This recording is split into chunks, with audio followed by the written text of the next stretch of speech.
இந்த மாதிரி சாஃப்டான இட்லி ப்ளஸ் ஹெல்தியான சால்னா வீட்லேயே எப்படி ப்ரிப்பேர் பண்ணலான்னு பார்க்கலாமா? வீடியோவை ஃபுல்லாக பாருங்கள். ஒரு சூப்பரான ஹோட்டல் ஸ்டைல் சால்னா எப்படி செய்யலான்னு பார்க்கலாமா?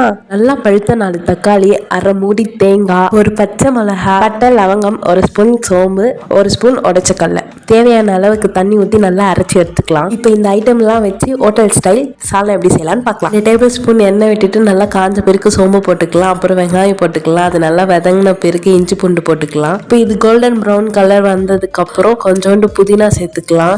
அரைச்சி வச்சிருந்த மசாலாவை இப்போ சேர்த்துக்கலாம். இது நல்லா எண்ணெய் விட்டு பிரிஞ்சு வரும்போது தேவையான அளவுக்கு மசாலாஸ் போட்டுக்கலாம். இந்த கேப்ல நம்ம இட்லி ஊற்றி வச்சிடலாம். இப்போ ஒரு ஸ்பூன் குழம்பு மிளகாத்தூள், ஒரு ஸ்பூன் ஆச்சி மிளகாத்தூள், ஒரு ஸ்பூன் மஞ்சள் தூள், இது நல்லா மிக்ஸ் பண்ணிட்டு தேவையான அளவுக்கு தண்ணி ஊற்றிக்கலாம். குழம்பு நல்லா கொதிக்கும் போது கை நிறைய கொத்தமல்லி சேர்த்துக்கலாம். ஒரு விசில் விட்டு குக்கர் ஆஃப் பண்ணிடலாம். இப்போ நல்லா சுட சுட 4 இட்லி, அதுக்கு மேலே நல்லா தேவையான அளவுக்கு சால்னா ஊற்றி சாப்பிட்டு பாருங்கள். சூப்பராக இருக்கும்.